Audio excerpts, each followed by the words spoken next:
Hello, everyone. I'll give it, the customary 10-second wait for anyone's internet to catch up with the fact that we're live and that we're running and we're all good to go. I think it's a good needed thing. But hopefully everyone had a good, I'd say lunch break slash breakfast slash whatever there are, whatever you're doing in the world right now. So welcome to the keynote panel for Game Masters Summit. It's really cool to be here. My name's Ryan. I'm head of performance marketing at Kwalee. So I've been at Kwalee for about almost 7 years now. So I think that counts as like a veteran in our industry these days, doesn't it? So yeah, good to be here. Just a couple of quick, key things before we get going. One is that I want to, from me personally, frankly, but from Kwalee as well, I just want to throw out a quick shout out to our partners for this event. So AppsFlyer, Embrace, pocketgamer.biz.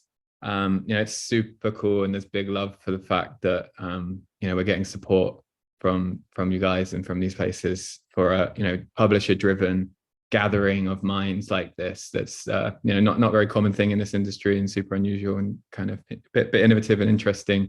Really cool to have that direct support. So big thanks for that. Just a reminder that obviously Hoover is the home of everything that you'd like to comment, ask questions, join the chat for this panel. So make sure you're involved there to kind of get the most of this. And then, so moving on to the panel itself, basically, we've titled this the like keynote panel, which I know is a bit kind of like open broad in how it's titled, but the gist and that what we've kind of been talking about a little bit is we're looking at this kind of as a way to reflect a little on 2023. What were the big topics that came out of it? What have we learned from it? What can we see off the back of that year? Certainly an interesting one for our industry. And then with that, and hopefully we'll have time, I'll make sure we've got time to discuss the things coming ahead for 2024. Like, what have we seen in the first couple months, and what are we all paying attention to right now, and what are the big topics? So anyway, that's enough to start from me. I guess I'll do the logical thing and let my panelists here introduce themselves. I'll go round from what I'm seeing. So maybe Eric, if you could kick us off and give us the quick intro. I like it when other people intro me. It's more fun to listen. Don't be under that pressure. Exactly. I appreciate all the context. I'm Eric Futoran, founder of kind of the triangle. I think that's why I'm on this panel of types of companies. So I founded Scopely. So I built games and the original kind of publishing business for mobile. Then also built Embrace, which helps engineers, especially game engineers, understand when experiences break down and how to improve them, like ANRs, which is everybody's bane. And then on an interesting note, I've also helped start Max. So as a ad tech veteran before Scopely, I worked with Jim and Dan and let them execute on the vision. And they got it off the ground, got it bought by AppLovin, bought back MoPub, everything to the original vision. So know a ton about ad tech as well. Great. Nice one. Welcome. Okay, Phillip, I'll pass over to you.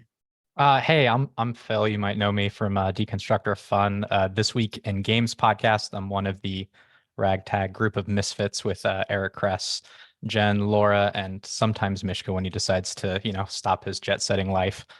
In a previous life, I actually used to work at Scopely on some 4X titles, and then I moved out here to Stockholm, Sweden to work for DICE, and then a lot of Electronic Arts titles internally. And then I went to Amazon Game Studios. Yep, they're still making games. They're still doing some stuff in Europe. And now I do consulting mostly with Game Economist stuff, which has been a lot of blast. 1/3 mobile, 1/3 crypto, and 1/3 HD. So I'm walking a lot of different worlds these days, and it's fun to see all of the different problems everyone has. Everyone has their own meta they're trying to solve right now, and it's been interesting to see how they're all playing out, particularly in the last 6 months. Great. All right, thank you. I'm sure, problems will be the top of the topic list today, as always. Cool. Adam, passing over to you. Well, I'm Adam. I'm Director of Product for Gaming over at AppsFlyer. It's a bit of a strange title in that gaming isn't a product by its very nature. So I'm basically looking at our product, and I'm looking at where gaming is going in the future and trying to marry the two up. Before that, I was at Product Madness for quite some years. Before that, I was in the gambling world for a few more years. And an interesting fact, going back many, many moons ago, I actually started in Formula One. I'm also the co-host of In the Sandbox With, a lovely, lovely little podcast that we do with my friend over at, still over at Product Madness, Piyush Mishra, where we just ramble on about whatever we find interesting in gaming, really. So it's conversational and diabolical at the same time. Did not know about your F1 past. Intriguing. Cool. Javier, I'll pass over to you last but not least. Yeah, it's always good to learn new things, right? From the panelists. So I'm Javi. I've been at Google for 11 years. I used to work on the Google Cloud team initially, and then I moved into the gaming ecosystem like 7 years ago. So now I'm leading one of the gaming teams that support mobile gaming studios in EMEA. My team, I think, supports over 250 mobile gaming studios out of today, basically on the buy side, but also supporting different areas to make sure they are successful. Great. Okay, perfect. So I'm not really one for easing people in life, to be honest. So I've kind of, let's say my first question or topic for today is something that's quite close to my heart for anyone that knows Kwalee's history and kind of how we grew. I think this is, if we're looking at 2023, there's one very significant story that stands out as something that I think we can now look at, reflect on with a lot more information and a lot more support on how things have gone. And that's really the story of how hyper-casual evolved quite dramatically during the course of the year. Like the cliche, but definitely true thing is how hyper kind of evolved into this like hybrid world that many of us occupy now. But I'm very intrigued to ask this crew here of maybe the rather strong question of what you guys believe really killed or maybe evolved or forced hyper-casual to change. Like old hyper-casual games seem to sort of persist, but launching new ones certainly tailed off over the course of last year. What do you think caused that, and what do you think that means or says about our industry right now, and what kind of happened and evolved during the course of last year? I'm going to open this one up to the floor rather than start somewhere specific, because I bet there's some interesting views on this. I'm happy to kick off on this. I think I think hyper-casual is certainly facing challenges, right? But I think it's evolving instead of just disappearing completely, right? We see some gaming studios, at least in EMEA, that are doing great or growing actually. But I think there are a few challenges that the genre has faced. The first one, I think, is the market saturation. In the number of similar looking simple experiences, I think led to player fatigue, and it's difficult to stand out between competition. I think the second one is that advertising changes, IDFA. I think this is nothing new to anyone who is listening to us. And I think Google Play policy updates and privacy challenges are also making things harder when it comes to user targeting and ad revenue, way less predictable. And then the rising player expectations. I think hyper-casual has been there for a while now, and players are increasingly demanding higher quality graphics, deeper gameplay, longer engagement, and traditional hyper-casual offer in the past. So I think the what's next for hyper-casual, in my opinion, is how they can adapt to change, right? Responding with innovations like hybrid casual games, and how they can combine these hybrid hyper-casual elements with, deeper or bit better mechanics to monetize those strategies, and then focus on quality, right? I think we're seeing this shift to hyper-casual games with better production values, more engaging gameplays, and longer-term appeals, right? It's not only now about day one retention, or even day 7 retention is a bit more longer, which means that you don't want to lose your users just after a couple of sessions. Of course, we still have everything, but that's how I see this focusing. We have a couple of successful stories. I would like to mention maybe Homa. I think the attack hole hit demonstrate how well-made hyper-casual games can still thrive. So yeah, probably it's not as the hype that we used to have with hyper-casual a couple of years ago, but still, I think it's a gender that still exists, and some good studios can be successful. Yeah, although I'll jump in. I think there's kind of two dynamics. One is hyper-casual is definitely not dead. It's just going to be replaced by a new set of them. So I'll jump in because Homa I'm very close to. Henry, I'll shout out to Henry, the new head of Homa, is a close personal friend from Scopely. But the Homas and Kwalee and Rolik and many others are just going through an evolution. Like hyper casual has a ceiling. And so if you're a founder or a company that really wants to grow, you can't grow purely off of hyper casual. And so those companies are being forced to evolve. And so we mix the messages. So we look at a Homa and a Kwalee, and they have aspirations for whatever reason to be a bigger company. And that means they have to evolve. And that there's no question. So I don't want to mix the next wave with the current set of companies. So if you're somebody out there who wants to build hyper casual, there's definitely an opportunity. And the reason is I think about it this way: hyper casual and ad tech are kind of on the same wavelength. So hyper casual is about day 1 and day 7, and if you're lucky, over day 7 retention. You just have to monetize within that time period. So Javi's right. Google made it really hard to monetize within, and Apple and other folks to monetize within that time period. But why I think they're on the same wavelength is, if I'm a game developer and I'm building hyper casual, like I like to hack the system. And maybe Google and Apple don't like that, but your goal is to hack and to try to find loopholes and to try to figure out how to monetize as fast as possible and to make money within that day 7 and then just rinse and repeat. So the goals are different, and maybe it's not like game developers don't like necessarily talking about it, but your goal isn't necessarily to build the most fantastic games, right? Your goal is to get people interested for enough time and then to churn through them until your game is dead. That definitely still works. You just got to figure out that UA to monetization equation. And that is definitely changing. Like we're feeling it, and I'm kind of getting ahead of other topics, but all the issues coming from it are definitely like being kind of solved right now. Because I think some of the monetization is changing as well, though. Like it's moved away from ads right now, and you look at Unity and Walmart, the deal that they've done recently, where you would be able to use endpoints from Walmart to be able to enable purchases from your game. It's a different form of monetization, which I think will come in more and more over the next while as well. So I do think the whole world is evolving in this respect. I'm a little bit more grim on the diagnosis. I mean, this has been like a wounded animal that like no one like will just go out and shoot. It's like it's just bleeding and just keeps dragging and dragging. And like the only survival mechanic is finding ways around whatever the newest UA rules are.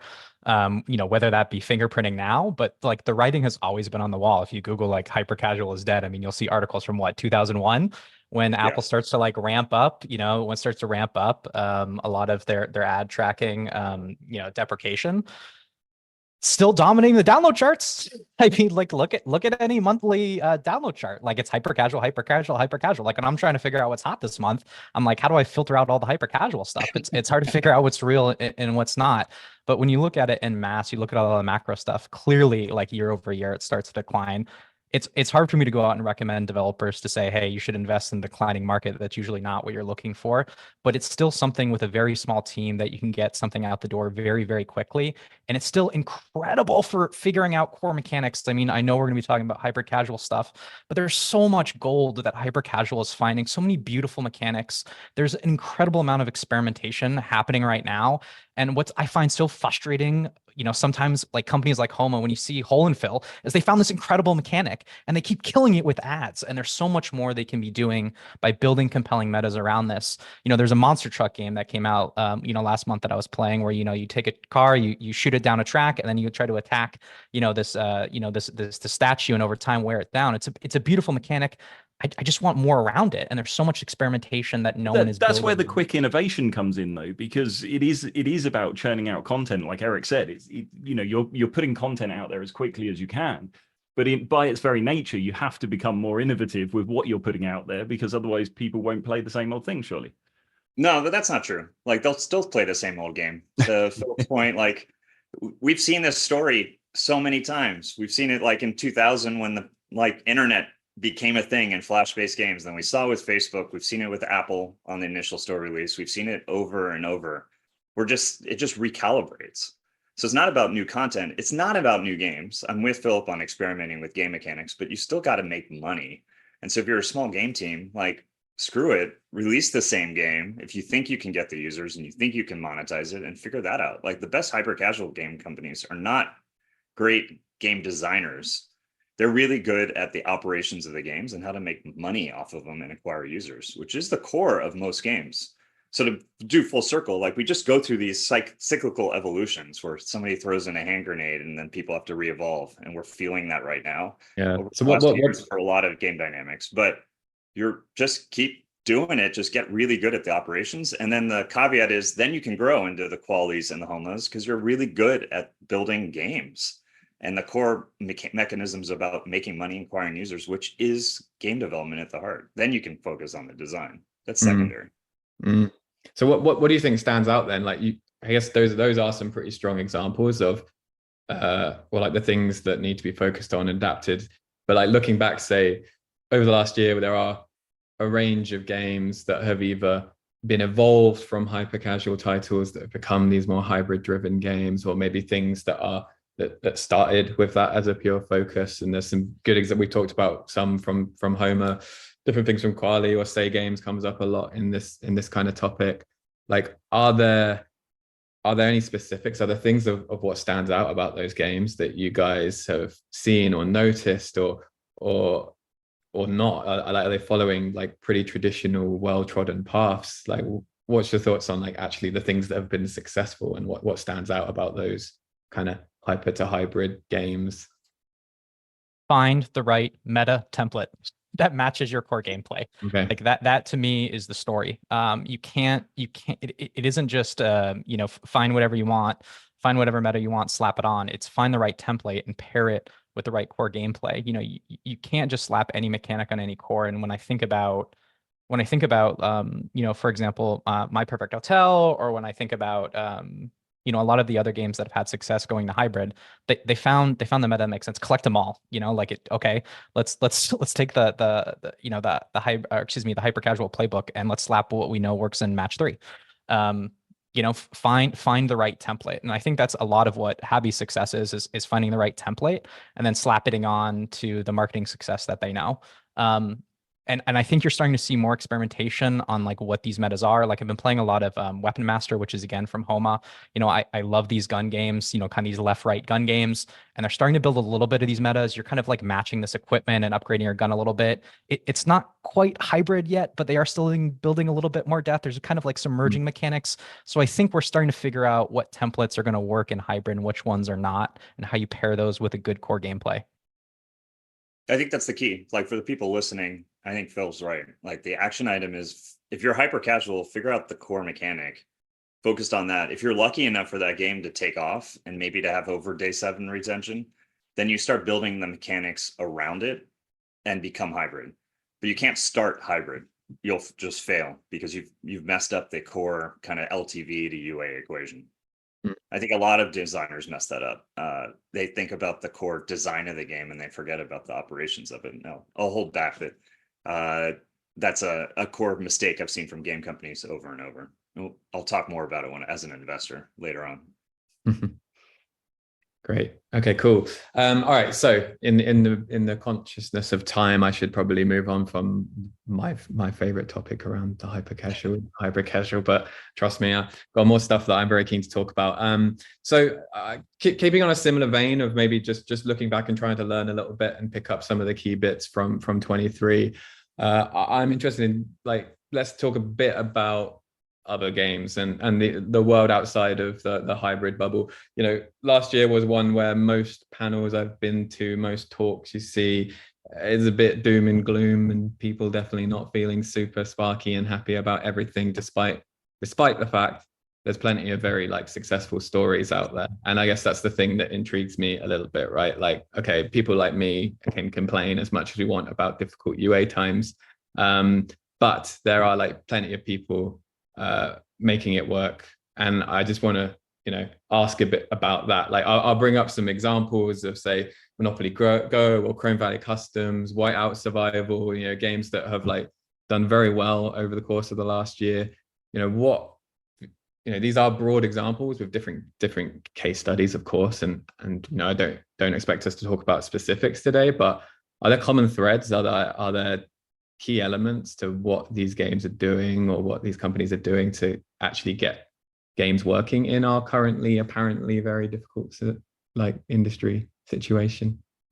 Go on, Adam. I'm going to throw over to you on this case because I know you kind of have this, let's say, more holistic view of the industry based on the position. I mean, to me, these are relatively simple in the fact that they're all good playable games. Like, they're all entertaining to play, and I do think that's becoming more and more more and more of a thing, is building something that is actually enjoyable and not just for monetization purposes. I mean, obviously I know that a lot of these are designed for monetization, but it is also enjoyable to play. And I think that's a big part that has been missing for a while, is really making the games enjoyable. It's something you actually want to play, and especially when it's linked with the IPs, that is becoming more and more standout for games. So in a world where I think Javier mentioned it earlier, where there's this oversaturation in a lot of the marketplace,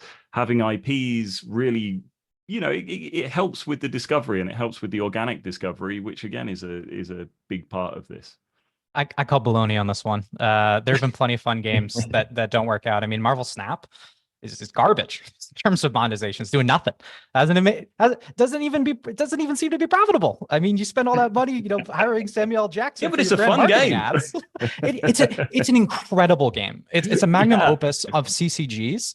It is unbelievable what they've done in this game. I mean, I'm still playing, and every time I see a new card design, I'm like, oh my god, how did they make that happen? It's mind blowing. Yes. Still not making enough money to cover costs. Monopoly Go, Chrome Valley Customs, Whiteout Survival, they're marketing stories to me. Monopoly Go, what's the success of Monopoly Go? Well, if you go to Vegas, I mean, one of the most popular slots machines are Monopoly slots machines. It is commonly associated with gambling, with money, with getting rich, and they found the perfect way to pair those things together inside of the product. Oh, come on, look how well McDonald's did with the Monopoly. Of course, but that was about getting rich. That was about getting money. It was a perfect fit. Same thing with Chrome Valley Customs, right? They went after a very specific market, which was older men that were into matching that they didn't feel like was being served. And again, very different scales of success. Monopoly Go might do what, 1.5 billion this year, and Chrome Valley Customs maybe 50 million tops. So that's like 10, it's like 10 Chrome Valley Customs get you Monopoly Go. And Whiteout Survival, again, like everyone needs to hide 4X games and secret mechanics. And we're just getting better at whatever that disguise is. But mobile is just so fundamentally broken right now. And I say this as someone in HD right now, but it's so fundamentally broken that the only thing that matters is how you're going to solve the UA problem, in my point of view. And I think Monopoly Go is fun too, but log into that game, man, and you show that to someone who isn't into mobile, you're going to be hit with 10 pop-ups of I got to collect this, I get an ad. I mean, there's a million things going on, and that is the Scopely playbook. That's all about monetization. And so I think the story is a little bit more complicated, but I think these are really marketing stories more than anything else, and that's the number one thing teams got to be able to solve. Same thing with hyper casual. I fully agree. I think it's very strong marketing plus creative strategy. And they're successful stories. How profitable they are, I don't know, but I know they are quite successful in the way that they are getting millions of downloads. They're quite popular. Everyone is talking about them, but they're also doing a really, really strong UA plus creative efforts. I will chime in on that one. I don't think it's just marketing. I think marketing is one piece. Obviously, I created a machine, and then other people took it and ran with it, and the Monopoly Go team is killing it, and I give them huge kudos. IP is one piece of that. It obviously makes UA easier, but we were remiss in talking about this topic or other topics. There are a bunch of people listening that have been laid off. They're looking for work for game companies to be part of. They're partially, and pragmatically, I feel for them, but pragmatically, I'm going to just say a lot of those game companies were not built for the right reasons. They were built for the passion of the build. They love the design. They love the creativity. I get it as a founder, but and it's fun to create something out of nothing and to love the games themselves. I think that Marvel Snap is a really good example of building for design, but the games we're talking about, they're really good at the core fundamentals. Like they built around monetization, yes, and UA, yes. Like they're built for live ops and metrics. They're built to survive. Retention. Exactly. Like, and sure. those are the game companies that are surviving. They're the game companies that aren't laying people off. They just may not be the game companies that true designers want to work for. And so, like, it's just the reality of the story. Like, these are businesses, they're not passion projects. And so, like, if you really want to be successful for the people out there looking for jobs, join one of those companies, like ones that, so you can learn the core loops and the metrics. So you can build a hyper casual or an RPG or otherwise. That's the core. Like, it may not be popular, but there are not that many game companies that are built to be companies. It's not about building games, it's about building businesses. 100%. I definitely, Phillip, Javier, I definitely appreciate you pushing the onus on the marketing teams. I guess my background says, cool, thanks very much for that tip. But I guess personally, I am in that vein that I think, I've come from a place with hyper casual that is a world where marketing is first, right? Like, of course. And so I do, I struggle to see how that can exist in quite the same way within these like slightly more advanced games with like, basically much more advanced systems and workings and everything that's gone into building and constructing those games. Like the idea that it would be heavily marketing oriented that drove the success of that, to me seems potentially surprising, but I think there's more. I don't think we should I don't think we should cheapen the word marketing here. And a lot of other firms, there's this product marketing person, and it's in place of a product manager. And when I look at these three titles, it kind of hits at someone that would create something like this. They're started with a marketing thesis. Chrome Valley Customs is the best example of, like, we started with a marketing thesis. Hey, there's 50 plus men who are playing puzzle games that no one is serving. That is a marketing thesis. And everything else gets de-risked because what did they do? Space Ape went out and they hired a bunch of ex-King people and they built a beautiful match 3 engine, but it's not that innovative. There's not a whole lot that's innovative in that game. It's running the playbook to a T and executing against that marketing thesis. So it isn't just like, hey, I got served this dish and I'm just trying to figure out the best billboard for it. It starts with like, what is the dish that's going to go best on the billboard to begin with? So it runs very, very, very deep. And I would say the same for Monopoly Go too. Oh, 100%. I think I think the word marketing is being kind of overused here. So there's UA marketing, there's product marketing, and then there's strategic. Back when I was at Scopely, like when we built a game, we definitely started with the strategic theory and looked at marketing, looked at retention, looked at core groups. And so we would try to find either underserved or places that we could target, like you mentioned. Like Space Ape did an amazing job of targeting a certain demographic, knowing that a certain mechanic works there, and then finding a way to execute flawlessly against it. Monopoly Go, obviously the same. Like, I was the first PM on Dice with Buddies that became Yahtzee. Like, Monopoly Go continued that playbook. They just made it huge, and Yahtzee continues to be huge, but it's continuing the playbook and then looking exactly at what you want to do originally. Again, not about the game design, about the strategy to find a pocket that you can build a real business within. We're not going to talk about Dice with Ellen? Rest in peace, Dice with Ellen. The other dice game. No comment. I forgot about that one. That's all. That for the history books. I could see that you'd forgotten about it. I think everyone did. Don't ask me about some of the other ones that were in the similar genre that you guys may have forgotten about. Amazing. Okay, cool. All right. Well, I'm gonna take us a bit of a left turn away from this zone. As much as I definitely enjoy the more like in-depth discussion about games themselves, I want to go to something a little bit more industry impact wise. And I think as an undercurrent for all of these conversations, there is the fact that obviously last year really felt like the one in which everything involving Apple's IDFA changes and ATT and everything in that role started to have a much more of a real world impact on the way that people were working. But there's lots of conversation around this and there's lots of things to come this year. But something I just wanted to touch on specifically was actually the way that fingerprinting, as we've come to call it for interesting reasons in themselves, has become a very ubiquitous system that people are relying on, especially when it comes to SDK networks. You know, that it seems like a lot of us at the moment are leaning on that, relying on it, hoping that it doesn't go away. And like, just for reference, to those who aren't aware, right, this is basically maintaining some of the older methods of tracking users when it comes to user acquisition that has in many ways allowed some of the big SDK networks out there to probably kind of increase their share or gain a bit more share of what they're doing at the moment.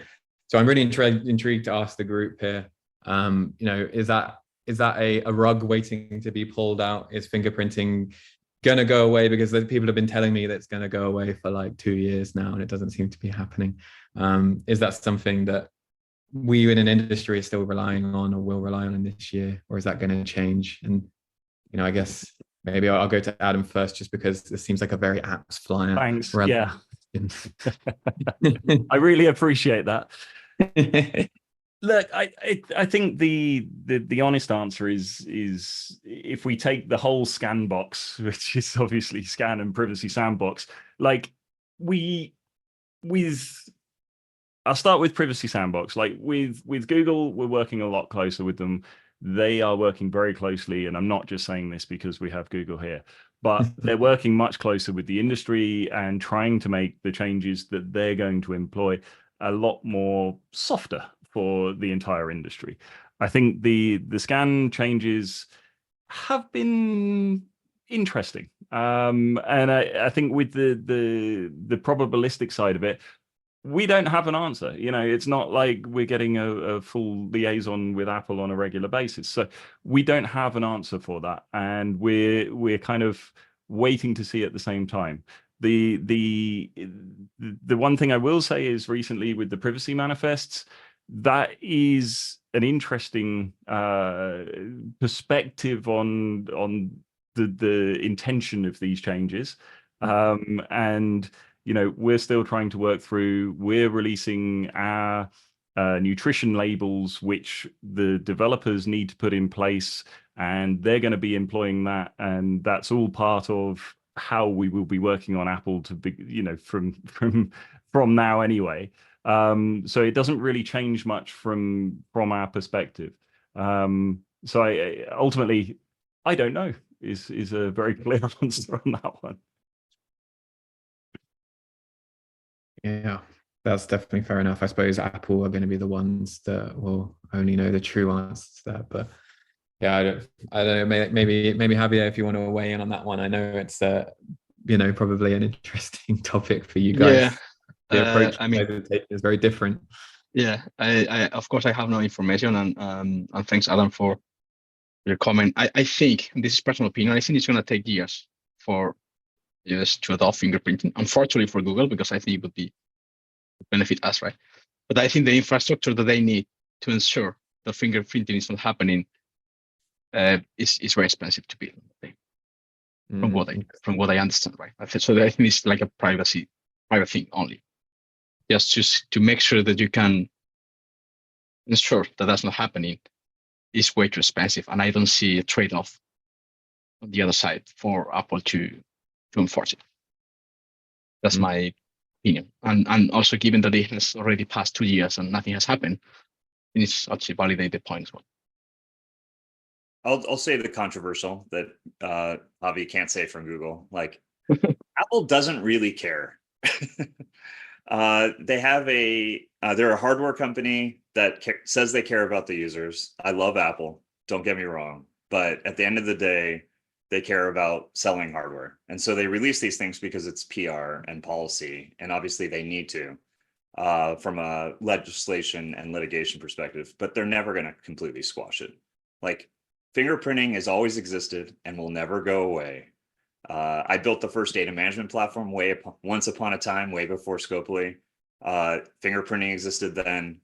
We just had so many data sources, we could easily fingerprint a user. That is true today. It's a cat and mouse game. Like, you squash one area and then you grab the data and you start fingerprinting again. Like, I'm sure, again, now I can say it because I'm not a part of Google or Apple or somebody risk the ire, but like, AppLovin is 100% doing it. Facebook, there's been news that Meta/Facebook is doing it as well.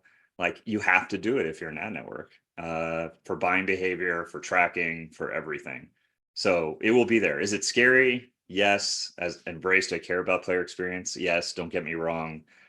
Am I practical? Yes. Like, it will always exist. It's how ad networks make money. And it's more about what signals they're allowed to use and less about are they going to do it at all? Yeah, interesting. Are you that convinced that the primary goal of ATT is the PR user facing angle as like the primary thing? Do you think like that's basically the be all end all of reasoning as to why it's happened and therefore why this has slipped? Data is scary. Like, they still need users. They still need adoption of the phones. They still need people to use their hardware through the software. So you have to be concerned with fingerprinting kids, tracking users. I mean, it's scary with phones and and watches. You can track somebody. So they're definitely scared about the message and the PR and taking it too far. If you go too far, I mean, it is scary and it's something they need to squash. But from an ad tech and a UA perspective, who gives a shit? Yeah, interesting. Okay, amazing. Well, okay. Moving then into things for 2024. Like let's leave behind those ideas. Think about 23 and think about 24. But actually, when I say leave it behind, I want to bring up something that is future facing in relation to ATT and Apple and how they're handling these things. You know, that I think is one very sensible conclusion of the primary goal of Apple's everything they've done is that it's this user-oriented decision about presenting a nice PR story about having lots of privacy features. I suppose the other one that you hear bandied around a lot in the industry is that it's a play to be taking a bigger share within the ad space. But it's safe to say, certainly from my perspective, and I guess I have a good view on this, there's no quantifiable reality behind that at the moment outside of maybe like a bit more search ads traffic, but nothing in comparison to other stuff going on. So should we expect them to finally pull the trigger, or are they actually planning to pull the trigger on an ad network or something in this vein, or will that ever materialize? Will we hear more this year?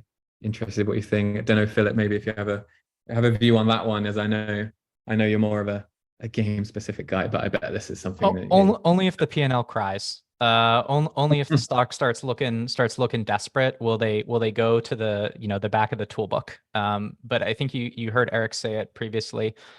They are a hardware business. They've always been a hardware business from their conception. The software is about selling more hardware. Google's a different story. Google is a search engine, mostly an ad business. So I think they have a separate company culture. But I think for Apple, it's always been about hardware, and they're going to have to get real desperate to see that happen. And I mean, look at they're still moving units, they're still moving hardware. They try to have the subscription stuff going, which is kind of mediocre. It's not going anywhere. But as long as they're a hardware business, I find it really hard to believe that that's going to be one of their focuses. And I don't think that's been behind any of the App Store control stuff either. Like, a lot of people want to attribute Apple to some these nefarious purposes. And I really don't think that's the case. I think a lot of the times it's genuine. And I think these things pick up momentum internally, and these enormous organizations of thousands of people, they have their own life to them. And I don't think there's as much malice as people imagine on these cases. Yeah, I don't think it's malice at all. I don't want people to read me wrong. I'm with you. I think it's just internal politics. I'll take a sec. I agree. I'll take a second. If you think about, I feel like an old man here thinking about the history of mobile. Quattro got acquired, then TestFlight got acquired, which had Burstly.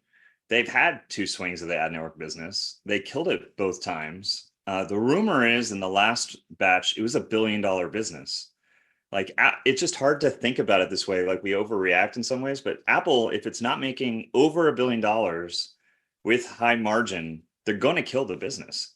They're so massive that it actually is like a drop in the bucket and actually pulls them down from a stock price perspective when they have low margin businesses. Ad networks are low margin businesses. So they may enter it because of just politics and inertia, and they desire to kind of control the experience. Will they stay in it? Zero chance. Just a question of how long and what timing. Interesting. Nice. Okay.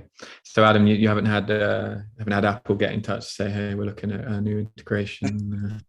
No, Surprisingly, no. But If you did. I have to say I completely agree. I think it's too small for them. I don't think it's a viable area.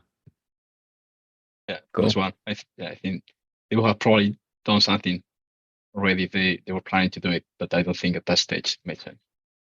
I think what's interesting is the Google side. Like search is being cannibalized in some ways, very slowly. It's still growing, but AI and all the other things that we can throw out are changing the business dynamics. If mobile phones are you as a user, and I'm sure search traffic is exponentially growing compared to web on mobile phones and other devices, like how will that change the ad business? To Phil's point, I don't know. It's a really interesting question. Google's gonna have to make a play, and it's just a question of what's the time horizon and when do they want to really shake the tree. Yeah, got it. Okay, interesting. So speaking of like ad networks, and I know, probably I've talked a bit too much already about like things in relation to ad networks and maybe marketing specific stuff, but honestly, I think that these questions really are having a pretty fundamental impact on the way the business of making mobile games is working at the moment. So I think it's super relevant not only for a marketing team's benefit, but also for the people actually making these games and how they react to how the market is working at the moment. So something very significant and big, I think, that is hard to ignore and important to talk about is, I'll put it simply, is the pretty incredible growth of AppLovin over the past year. I guess, Eric, this is certainly probably an interest point for you based on your history, but it's been an amazing growth and climb for them. I'm sure there's a hell of a lot of reasons, but whoever I talk to now, almost across so many different publishers, you hear a similar story that Facebook is no longer, Facebook or Google maybe even, are no longer the number one spot, instead potentially occupied by AppLovin, which maybe you wouldn't have thought a couple of years ago. Is my view on that right? Do you guys see it in this way? And if so, what's behind this, and what does it mean for how things evolve this year? That's a tough one, I'll admit. Eric, I'm gone. Yeah, I'll jump in. There's some thoughts brewing. I think there's been a wave, like in the last year, partially because of the hand grenade with IDFA and other things. Like it disrupted the businesses. AppLovin's a beast. Don't get me wrong. Like the CEO Adam is one of the best CEOs in the business. He just goes for it, and he has no prisoners left behind, or whatever the saying is. But there's been a lot of consolidation, and so with consolidation comes power, which AppLovin is definitely taking advantage of. They bought tons of tools, including MoPub, to consolidate over the last couple of years. I think the prediction, maybe not for this year, but the following year, you're going to see the startups pop up this year. We're already starting to see them. With consolidation comes opportunity. It's true for every business. It's definitely true for ads. And in a down market, which it is, even with AppLovin going up, and we're all feeling it, like that is when you start companies. It's an amazing time to start something. That's one. So you're going to see ad networks pop up and ad businesses, or whatever you want to call them, to try to disrupt the AppLovins, and they're going to succeed. Somebody's going to come out and win and be the next AppLovin. Number two is there are dynamics that are different. Like AppLovin was grown out of just the fact that smartphones started to exist. Google's like ad business, not the search ads, came out of AdMob and some other businesses, arguably, that grew out of just the birth of the internet. And some other businesses, Facebook obviously came out of Canvas, but that's total diametric changes in the environment. There are other ones happening. Like I'm kind of waiting for TikTok to do something in this space. They're just super poised to really take advantage of it and to disrupt the industry, or some ad network to take advantage of TikTok to become the next AppLovin. So I don't have a great answer, but I do see a lot of opportunity. Okay, interesting. Javier, I guess for you guys, interesting, different area, different competitors, different people to compete with. Like, how do you see that market at the moment, and how Google fits within it? I do agree with Eric. I've been 7 years in the industry, as you said, Ryan. I'm already a veteran. When I was working on the gaming side, we didn't have universal app campaigns. So I remember my team just uploading keywords just to target specific users, right? So it was a big evolution. Back in the days, Facebook was number one. I think it was 2015, 2016. And then for us, it's been mainly just benchmarking against Meta, right? Like the CPAs, all these things. It was mainly the two of us. What I've seen now, and I think this is also due to automation, right? It's many more options. There's way more ad networks than I've ever seen in the past, right? So it's quite common to see studios and mid-size or even smaller studios just to have 5-6 different ad networks at the same time, right? Also, MMPs are helping us a lot to automate this, to have a specific predictive LTVs for each of the ad networks. So I completely agree with Eric. I think we're going to see this more and more, and especially with automation, it's easier for smaller developers or bigger studios to test different source of traffic. And of course, they will have to probably work on specific PLTVs analysis because different traffic has different quality as well. But yeah, I think it's also a moment of opportunity. Definitely, AppLovin is becoming a challenger for us, especially on the ad-funded side. We hear that more and more, right? They work with the buy and sell side to really also support and feed those users on a good way. But yeah, I think it's quite exciting to see what's happening with TikTok in the future and many others to challenge us in the industry. Phillip, you mentioned earlier about some of these games that we were talking about at the beginning being like very marketing informed products, not necessarily like marketing first. Like do these kind of conversations ever factor into like how you're thinking about building or fleshing out or working on games or are these all just different similar UA networks that are part of like a bigger puzzle? Not quite. I think it'd be great if it was. I mean, at the end of the day, like, can I find an audience for my game, and how specific of an audience can I find for my game? Did these tools let me do that? And I hope they do at some point. Like, if you're in mobile free to play gaming, like you better hope that one of these pays off. You better hope that we figure this out, because it's looking pretty grim, as we were talking about at the top of the hour. It's not looking great. Like I think there was a piece that came out earlier from Data AI that downloads are down for like the first time ever. It's not good. COVID's gone, guys.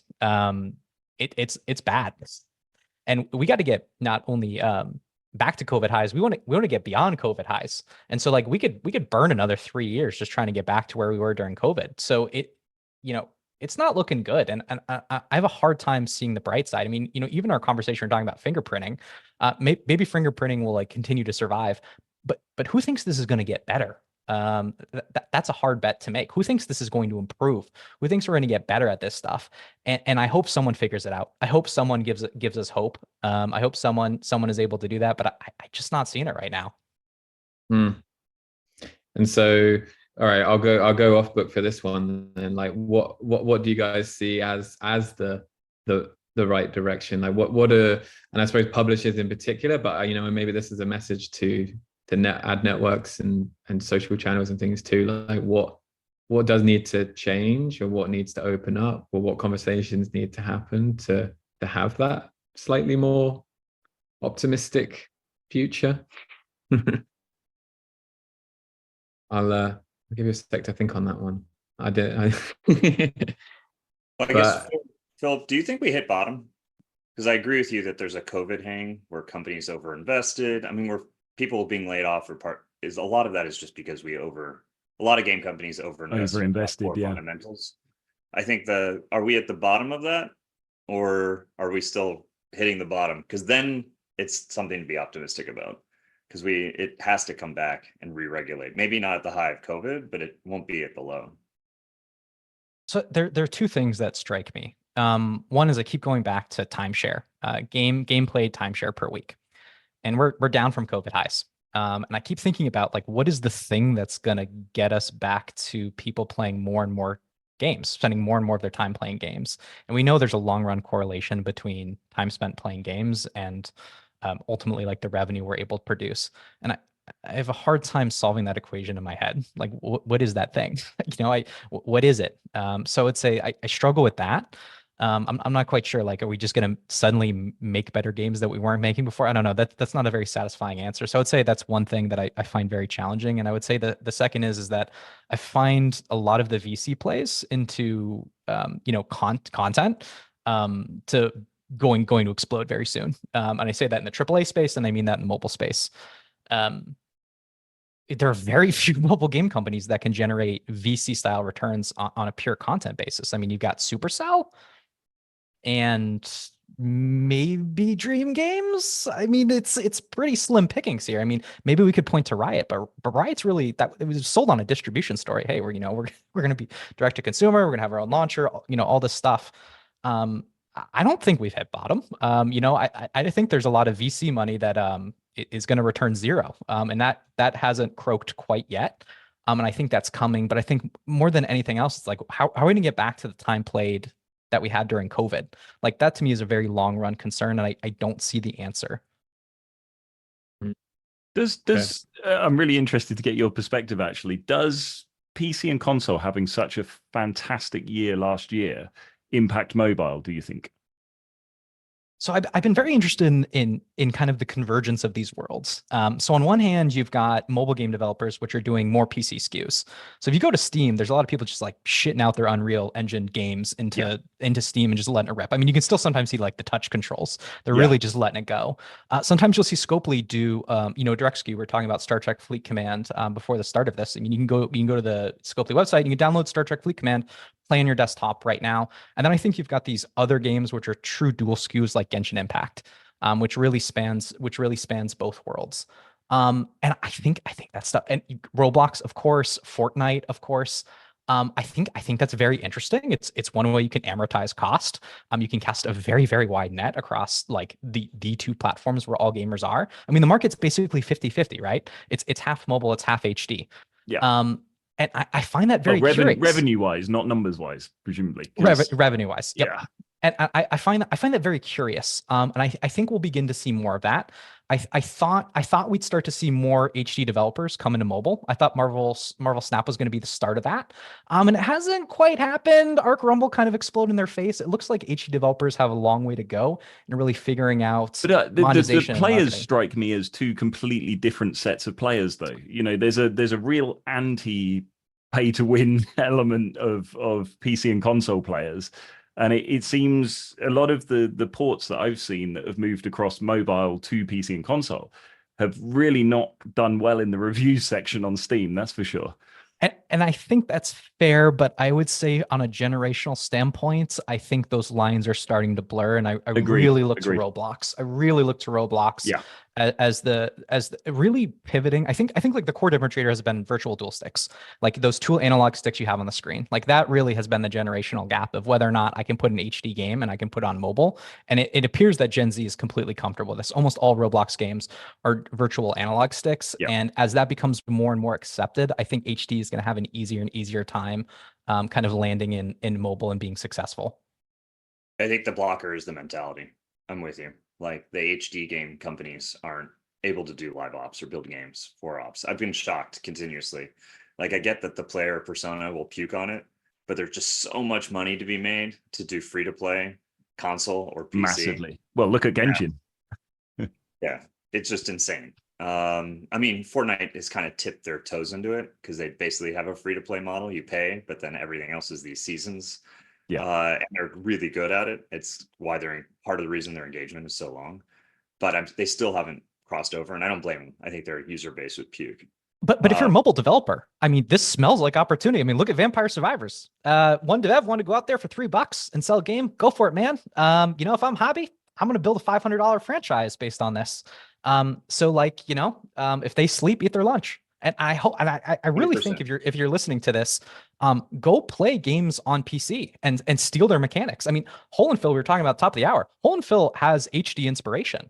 There was a game beforehand which had the exact same mechanic. I'd love to see a true like Katamari Damacy type game on mobile too. But go play HD games, steal their mechanics, and do what you do best, which is marketing, live ops, and monetization. It's there for the taking. If they're not going to do it, why not mobile? I think why not as a game developer too, mobile, like especially a smaller one. Your goal is to take bets. That's how you become VC backed. Like if you want investment, you got to be able to have a big story. Like I'll give kudos to Javi and Google. Like I just downloaded the beta where you can play mobile games on your PC. They've been talking about it for a while, but it looks like they're taking it seriously now. I literally downloaded it this morning. Microsoft has been talking about an Android Google store forever. Eventually they're going to rip the Band-Aid on that one. It's just too much potential to be cross-platform for that reason, not necessarily for the game mechanic or the gameplay, which everybody loves to talk about, but just because you access other users, you can monetize, your UA will be blended, it'll change because it's just a totally different beast to get people to play a game. If Google's able to perform, like the friction to get a game on PC might actually be lower than it is on a mobile phone. That's pretty fascinating as well. And I think also the maturity on the mobile gaming space, right? We see some big developers who are not finding new opportunities. They're not growing as fast as before. So they try to think beyond mobile, right? So that's also probably one of the reasons that Phillip mentioned about why mobile is not growing. That much maybe there are other platforms which are not, Apple or Google Play, where we see gamers just playing. We will see that more coming, right? We know Netflix, we know even YouTube with, like playables, and there's going to be more and more competition, I think, for both Google Play and Apple Store. And it will be new opportunities also for developers to try to get those audiences beyond. And there's the inverse too, which I also find super interesting, which is mobile developers trying to go to HD. Yeah. So like Scopely's hiring for like a AAA game. Let's see where that goes. Like Stumble Guys is on Xbox. I mean, I worked at Scopely. I mean, I never thought I would see the day where Scopely released a console game. Never in my mind did I ever think Scopely would do something totally like counter-cyclical. But then you've got Voodoo and Homer both on Switch now. Like, yeah, please, that's not real. That's not real stuff. Merging. That's not real stuff. That's like a paid $3 game. Please gag me. I don't think that's real. But I would love to see more. Supercell, where's this HD studio that's been in North America forever? Yes. I'd love to see them make some noise. But I'd love to see mobile developers take a shot at HD too. Like it cuts both ways. It's just been slower to go in that direction than the other one. Let me put it a different way. Like we were talking, the initial question is 2024. This might be more 2025, but part of the reason my current company exists is player experiences everywhere and helping engineers make them better. Like I'm sitting on a Microsoft Surface right now. It may not be the most popular thing, but Apple's entering the fray here too. Like tablets are becoming mobile devices. Like, and you're going to have no choice as a game developer to eventually adopt these platforms. How's that for ammo? Because they're all converging. Like people may be sitting at their desktop because we're able to work hybrid and virtual, but the way you're using like playing your content and reading it, it's happening forever. Like we sit in front of our computers on our PCs or our phones. They're the same thing at this point. I sit in front of my Surface because it's a tablet. It's just waiting to be adopted by these game companies. But then even the PC gaming is changing fundamentally with like Steam Deck and Rogue Ally and all of these mobile devices now, which are becoming more and more popular. Yes. Even Xbox like suggested the fact that they may be doing something surrounding that, or alluded to the fact. So I mean, there is a lot more platforms becoming available right now. They have no choice. Like a TV is a mobile device at this point. Like we have apps that are customers that are running on TVs and they're running on Android. It's the same difference. No choice. Microsoft and Sony, like I don't know the time frame. This may be a 10-year time frame, but the console is dead in that time frame. It makes no sense. You can run other ways. Their initial idea was just home entertainment system to do TV and everything, cable and content. That they've lost that battle. Nice. Okay, I could listen to this for a lot longer, but I am definitely not allowed to, and definitely supposed to cut things to an end here. And basically, this has been pretty amazing. I think like just having this desire to chat amongst industry peers here today has been pretty cool. Hopefully, also for my esteemed panelists, it's been enjoyable to chat about. I know we've checkerboarded across a lot of different subjects, hopefully ones that people are interested in. I'm pretty confident we touched on at least one topic that you'd be very interested in. It's been a really interesting chat. I definitely massively appreciate Eric, Adam, Phil, Javier us having a chance to go through all of this today. So yeah, really appreciate you giving us the time, and thanks very much everyone for checking us out and watching. Thanks for having us. Yeah, thank you. Thank you. Thanks, It's Ryan. been a pleasure. Cheers, guys. Bye.